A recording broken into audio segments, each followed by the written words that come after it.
Alrighty, guys, welcome back to the Player Zone YouTube channel.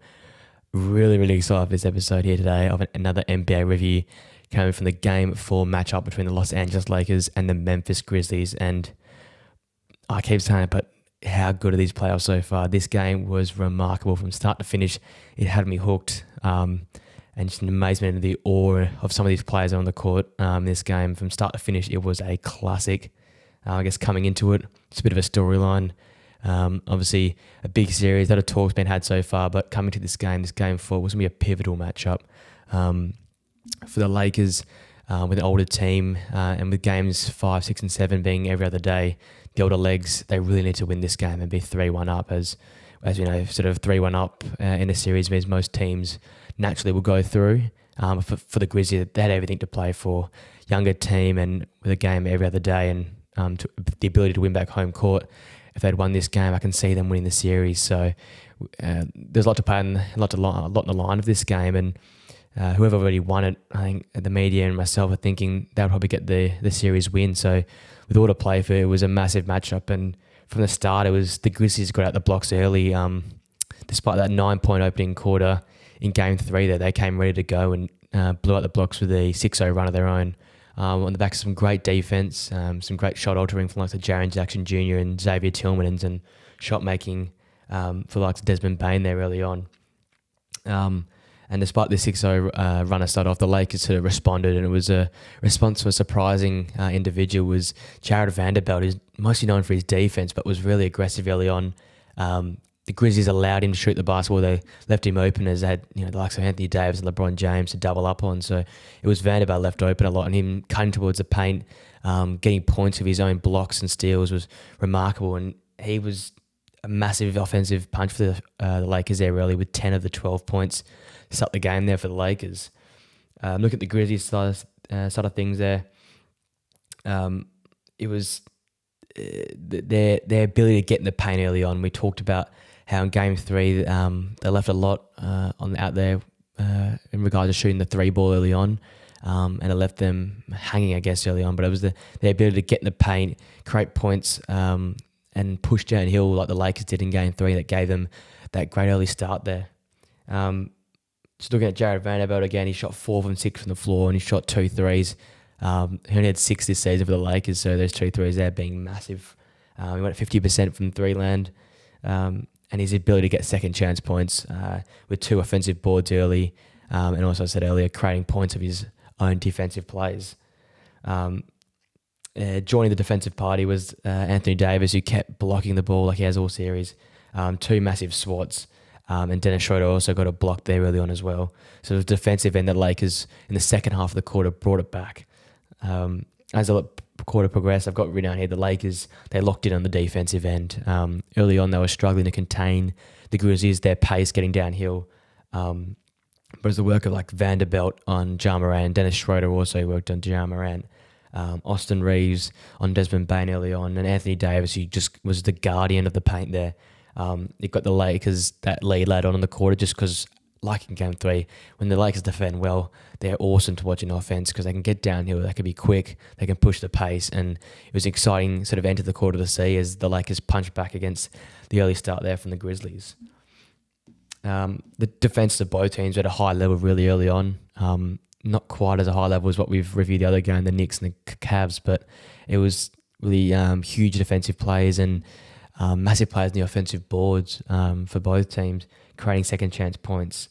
When I look at it, it was 30% from the field from both teams in the first quarter there, and just showed the effort intensity that both teams were showing. The Grizzlies were playing for their playoff life realistically, and the Lakers there came ready to go in Crypto.com arena with the fans behind them. Look at the Grizzlies side of things also. They protected the ball much better in this Game 4. In Game 3, they struggled at times protecting the ball, and seemed like the atmosphere got the best of them with some careless turnovers. But with just one first quarter turnover, you can see they were prepared better and dealt with the crowd a bit better. I mentioned second chance shot opportunities, but the Grizzlies it would develop throughout the game as an ongoing storyline, but they would dominate early on. The 5 first quarter offensive rebounds gave them heaps of second chance opportunities, and it was Jaren Jackson Jr. and Xavier Tillman who were leading this charge here. Despite all this, and despite the great start from the Grizzlies early on, it was the Lakers who surged late to lead the first quarter, 29-23, on the back of some great defensive plays there for the Lakers. Going to the second, it was the bench players for the Lakers, got them going early on there. It was Troy Brown Jr., Dennis Schroeder, alongside Malik Beasley, who'd struggled in this series and hadn't had much minutes throughout. And they all chipped in alongside the king himself, LeBron James, which allowed the Lakers to extend the lead to double digits in the first 3 to 4 minutes there of the second quarter.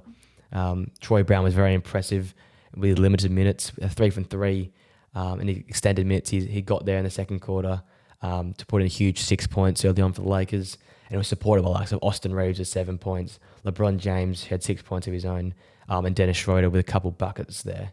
The Lakers eventually extended the lead to 15 points with only 4:16 to go there in the second quarter. And at that point in time, it looked very similar to Game 3. They controlled the ball in the offensive end, and they had the ability just to slow the pace of the game down when they needed to. And on the back again of their great defense, the Lakers looked really, really calm, and the ability to score the ball came as a result of some great defensive plays, and the ability to get the likes of LeBron James and Austin Reeves in some pick and roll actions.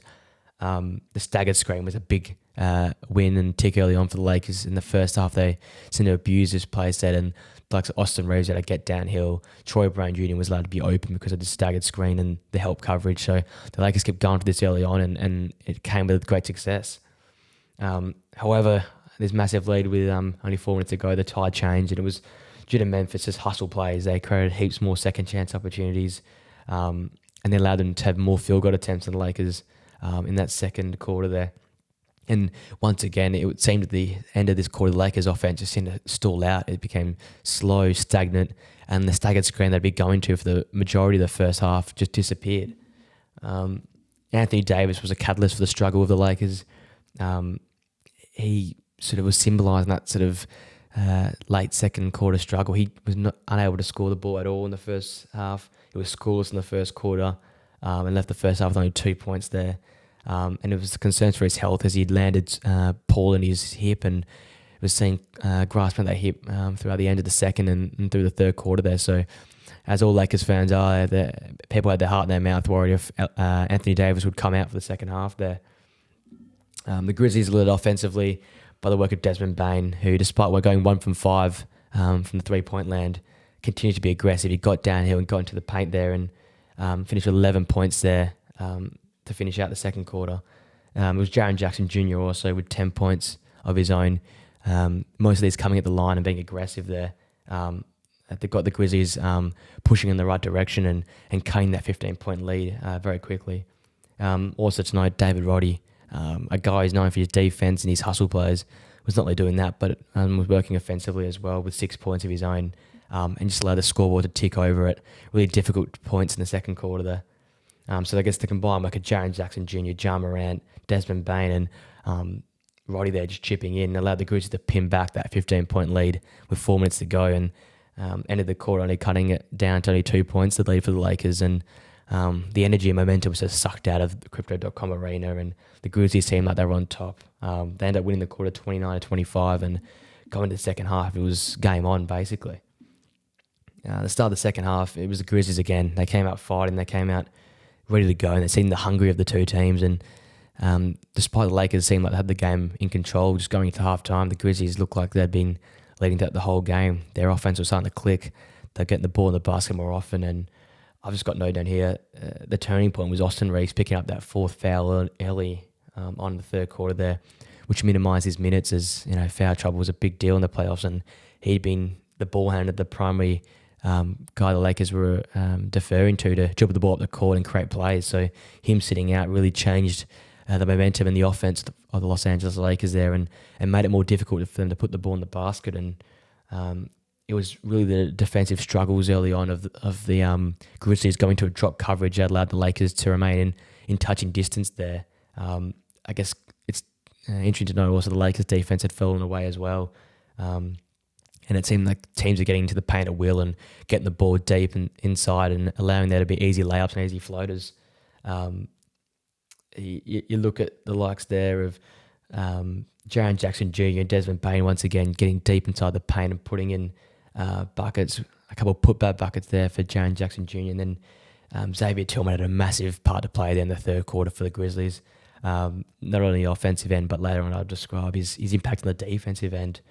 It was at the 7-minute mark that Xavier Tillman got a great dunk of a behind-the-back dime from Ja Morant, and at that point in time, the Grizzlies led 68-66, which is their first time they'd led since the early 20s, and early on in the first quarter. It was Desmond Bane's 9 points again in the third quarter, continues to be aggressive. There was a major catalyst for the Grizzlies to spark this comeback and get this lead early on. Ja Morant also added 9 huge points. He played massive minutes there in the third quarter. He was continuing to dictate the pace of the game, and with him on the floor, the Lakers would double team and try and trap him, and it allowed others to get involved. And Xavier Tillman was huge and a massive game changer in the third quarter. He was often a free man. He was able to dive to the paint, get some massive dunks and massive putback buckets, and again allowed that momentum to swing the way of the Grizzlies. It was both teams who were struggling from outside the arc, so it was the field goal percentage from the inside that really changed the game. And the Grizzlies going 54% there in the third quarter was a massive game changer, and the difference maker going to three-quarter time there. Their efficiency just allowed them to regain that chemistry, it seemed, that was missing the last two games, and allowed them to be more of a threat in the offensive end. But it was the Lakers who sort of just chipped away and didn't fall too far away, as again, probably because of the poor defense early on by the Grizzlies. And it was the likes of D'Angelo Russell who got in the paint at will early on with 6 points and 3 from 3 from floaters early on in the quarter with the drop coverage the Grizzlies had. And also the likes of Vanderbilt, who again, then that drop coverage allowed him to get deep and inside the paint and get some easy buckets there, along with LeBron James and Rui Hachimura, who continues to be really impressive in the series. Not a big of an impact in this game, but continue to be aggressive, attacking, playing and defending above his size, defending Jaren Jackson Jr. at times. The Lakers, rebranded themselves, I guess, midway through the third and got back to that defensive play, and that led to finish the quarter, losing the quarter only 31-27. And after explosive dunk from Ja Morant late in the quarter, the Grizzlies went up into three-quarter time, only up by 2 points, despite all the momentum they had. Going to the fourth, it was hard to come by 3-point field goals, and the game sort of became a half-court based offense, and teams struggled to put the ball in the basket, so it became a really slow game, and a lot of great defensive efforts as both teams ramped up their defensive capabilities and effort on that end of the floor. It was Desmond Bane who continued to dominate for the Grizzlies. He kept driving to the paint. His shot wasn't falling, but it was being ultra aggressive and blowing past defenders. Again, as I said, a lot of attention on Ja Morant allowed him to have a bit of extra space, and he got deep to the paint, took the ball to the basket multiple times, and just drove and laid the ball up frequently. The Lakers only made just 3 field goals in the first 8 minutes of the quarter, just showing the level and intensity of defense being played by both teams there. And after Desmond Bane's 3-point shot, the Lakers were down 97-90 with only 5 minutes to go, and that was a big changing point. It was after that D'Angelo Russell single-handedly brought the Lakers back in the game. He hit 3 consecutive threes unanswered to bring the Lakers back up 99-97, and boy, that Crypto.com crowd got right behind the Lakers. It was a massive sort of turning point for the game. The playoff atmosphere came into it, and you could see the Lakers' older legs getting energized with the crowd, and those young stars like D'Angelo Russell, Rui Hachimura, Austin Reeves, that they were enthused by this crowd, and they started to make some really big plays down the end here. Desmond Bane, his offensive punch was massive. He scored 14 of the 21 last quarter points for the Grizzlies, and without him, this game could be much different there in the final quarter. And down the stretch, there were field goals, as I said, were hard to come by, but it was LeBron James who followed D'Angelo Russell's 3 consecutive 3-pointers with a charge as Ja Morant went recklessly over the top of him, and this charge reignited that crowd again, and it seemed that LeBron had that bit in his teeth there, and he had that look in his eye that he really wanted to win this game, and you knew how much it meant to the Lakers to win this game. That was one of his 2 charges he took in the second half, and the fact that the oldest man on the floor, the year 20 veteran, was taking charges on one end, it sparked the Lakers, and they made a big charge down the end. After Ja Morant hit a free throw, the Grizzlies had 102-100 going to the last minute. But then following this was Austin Reeves, who, again, off the staggered screen, made a great play, dived down into the paint, and with a great step through, Euro step, got to the bucket and tied the game 102 apiece. And with 40 seconds left, it was anyone's game to play. And after a great defensive set from the Lakers, they pushed all at the court, and LeBron James got deep into the paint and dished the ball to Rui Hachimura, who was diving and cutting towards the basket. And when he was rising up for a dunk, I thought this was a nailed-on bucket, but it was Jaren Jackson Jr. out of nowhere who flew past and blocked the ball, one of his many blocks in this game. And off that block, the Memphis Grizzlies got in a fast break, and Ja Morant fed the ball behind his back, another behind the back assist to Desmond Bane, and that meant with 6.8 seconds to go, the Grizzlies did lead 1-0. I think it was 1-0. Yeah, so it was 102 to 104. With some big players ahead, and with 6.8 seconds left, there was only one man for the job for the Lakers, and it was LeBron James. The ball was inbounded to him, took about 2 seconds, sized up Xavier Tillman. He made a massive defensive effort. LeBron kept him quiet throughout the third and the fourth, and he got down at the paint and with his right hand just looped it up above the square there and used the glass to get above the outstretched Jaren Jackson Jr.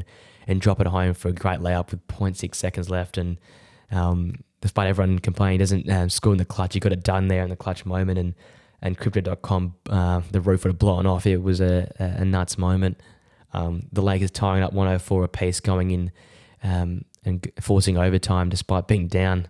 And LeBron James, that was his one and only field goal from that last quarter there. So it was a role players throughout that quarter that did the job, and in the clutch, of course, it was LeBron to come up clutch and tie the game there with a massive bucket. Going into overtime, it was LeBron and AD who took over. Both have been quiet throughout the game. On the scoring end, obviously Anthony Davis massive on the defensive end, and LeBron put in huge amounts of rebounds, but he kicked into gear then overtime, and you could see that he really wanted this one. Dennis Schroeder lost the ball, he regained possession, and Anthony Davis laid in the first bucket, and that was a theme to come for the overtime. Dennis Schroeder was struggling and also looked like he was going to try and give the win away to the Grizzlies and turn the ball over twice in overtime. One of the turnovers leading to Dylan Brooks getting a fast break dunk, and with that, the Lakers led 109 to 108. And with the game poised at 108 to 111, LeBron James had the ball in the left wing, and it was Dylan Brooks defending him one-on-one, and he took him on, got to his spot, and with the left hand laid the ball in with an and one. And yeah, if the roof hadn't blown off yet, it blew off after that. LeBron James flexed on him, screaming and shouting, and after all the talk with Dylan Brooks after game 2 and prior to the series, I think he got his better of him there, beating him in a one-on-one contest in overtime, and at that point leading 113 to 108, the 5-point lead with 30 seconds left. The Lakers would end up winning this game. A classic, really. So far, these playoffs have given us so many great games. I think this one's got to be the best. And the Lakers will win 117 to 111 behind LeBron James' historic night and massive effort down in the clutch there. As I said, he barely touched the ball in the final quarter there. And going into overtime, he changed it up. He got aggressive. He got to his spots and put the ball in the basket. And with the only one field goal and the one field goal to clutch overtime there in the fourth quarter, it was a really, really impressive effort from himself, but not only himself, but the Lakers role players to pull in clutch in the final quarter and pull through for LeBron and AD, who AD really struggled in this game, but LeBron, I guess, less so. But those guys were quiet in that final quarter, and it was the role players that really stood up for the Lakers there. Looking at our key takeaways from this game, I just mentioned it just then, but the role players for the Lakers shined. Continually making massive efforts, these players, and in every win so far in games 1, 3, and 4, it's been those role players who've made a really big difference on the game. Look at Jared Vanderbilt. He's 6 from 9 from the floor, 15 points, 2 3-pointers, 6 rebounds, and 3 blocks.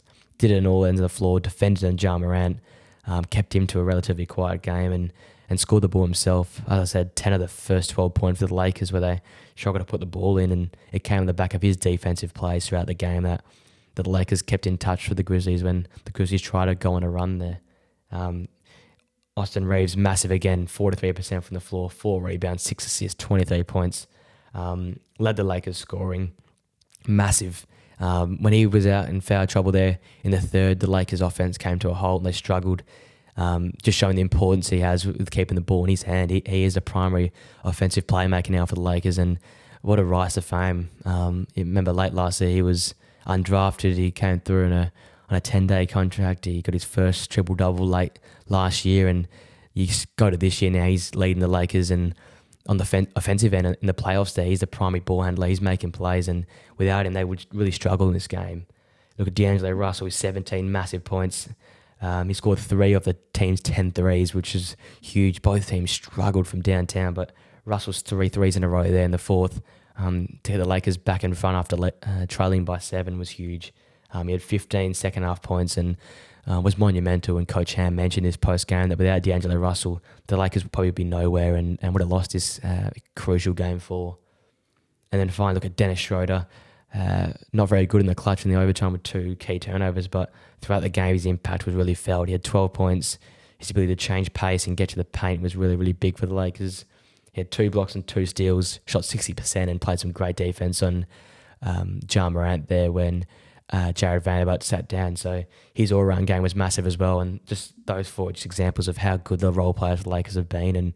And they truly won this game for the Lakers with AD having a very quiet offensive game and LeBron being very quiet there in the fourth quarter. Looking at our second takeaway, the 3-point shooting of the Grizzlies really killed their offense. Ja Morant needs the paint to be open and clear, and the Lakers flooded it.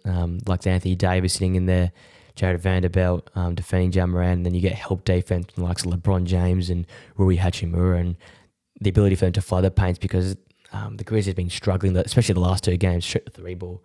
They shot 21% from 3 in this game. Obviously not a great 3-point shooting team, but the inability to make shots meant the Lakers could just flood the paint and double up on Ja Morant there. Desmond Bane struggled despite having a great game, only shooting 3 from 12 from outside, and Dylan Brooks was 1 from 7. Just didn't help Ja Morant at all. They're leaving Brooks alone basically the whole time, the whole game on the offensive end, and just doubling up on Ja, and it made it hard for him to score the basketball. He had a decent game, Ja Morant, but nothing special just because of the double team, the blitzing that he got, the traps that he had on him, and the ability for Lakers just to flood the paint. It made it hard for Ja to really get any sort of impact in this game. So I guess if the Grizzlies want to win Game 5, 6 or 7, make a real fist of this series, you're going to have to shoot the ball much better than that, because right now the Lakers defense is just collapsing on Ja Morant and making it hard for him. And finally, point 3, LeBron James is the GOAT. 20 rebounds, 5 offensive of them tonight, 2 blocks, 7 assists, 22 points, the difference maker in the game, and into overtime, he single-handedly won the game for the Lakers. He has quiet spells. He's an older guy now. He's seen a few things, year 20, but throughout this game, his impact, it's amazing that a guy in year 20 can be the best player on the floor. When you've got the likes of Anthony Davis, the likes of Ja Morant, this guy is the game changer. This guy is the difference maker. He is the best player on the court, and just shows he's a great ability, and he's the first Laker since Shaq in 07 of 20 points and 20 rebounds in a playoff game.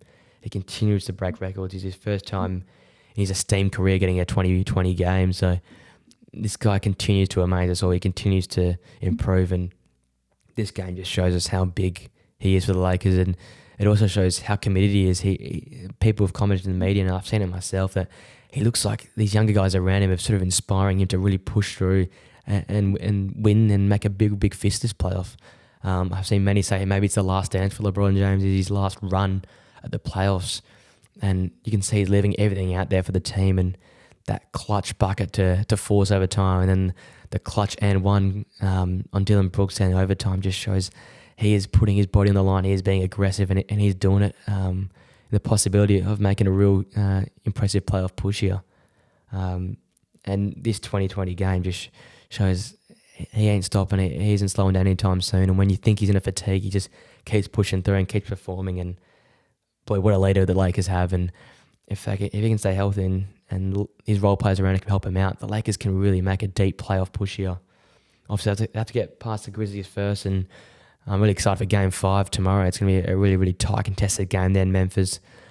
The Lakers obviously going to try and finish the series early and get some rest for the likes of LeBron and AD who need that rest. But the Grizzlies, they're playing for their playoff life, so it'll be a really, really exciting contest there in Memphis. I can see the Grizzlies probably getting up on that one, and forcing a Game 6 where they'll be back in Crypto.com Arena, and it'll be another classic game there. But this series just keeps delivering. It's been exciting from start to finish, and I can't wait for the next few games to be reviewed by myself. Just want to say thanks for the support. It continues to grow this channel, and I hope you guys can keep supporting it, keep liking the videos, keep commenting, keep sharing with your mates, and please subscribe to the channel and keep sharing the word. I'm loving this content so far, and If you guys can keep supporting, it'd be great. I'll see you guys soon for another review the next few days.